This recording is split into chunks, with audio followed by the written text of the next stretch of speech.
Hi, my name's Tim Holmes. I'm Managing Director of Sirdar South Africa. And what I wanted to tell you today was a little bit about some insights we gained from the recent high performance boards training that we did a couple of weeks ago. So in that particular session, it's all about helping the attendees understand a little bit more about their roles as directors and what the key responsibilities are of shareholders, directors and managers, so that you can start to see how they work together. But particularly it's about what are the skill sets, what are the practical applications that you need to be aware of when you're a director on a board.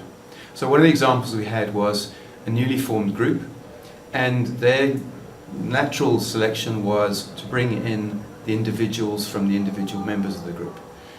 And as part of the discussion, we went through a long journey of thinking about, should they be on the board because they're shareholders? Should they be on the board because they're the managing directors of the individual business units? Or should they be on the board because they bring a natural ability and a natural skill in defining the strategic goals of the group?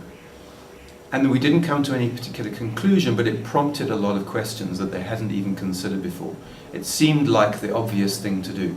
You form a group, you bring all the managing directors of all the individual members of the group onto the board. But actually when we started thinking about it, and the individuals themselves started to think about what that role actually meant, there were a lot more questions than answers by the end of the session.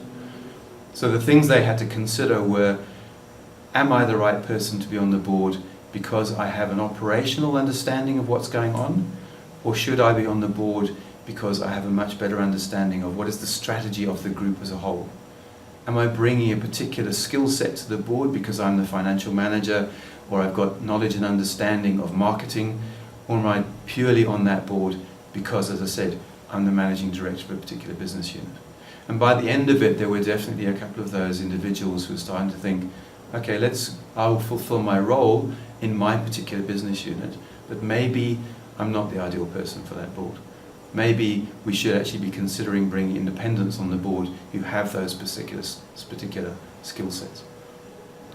So it was a journey, it's something that they need to think about, but it definitely opened their eyes to the possibilities of becoming a much more effective board, becoming a high performance board. Thank you.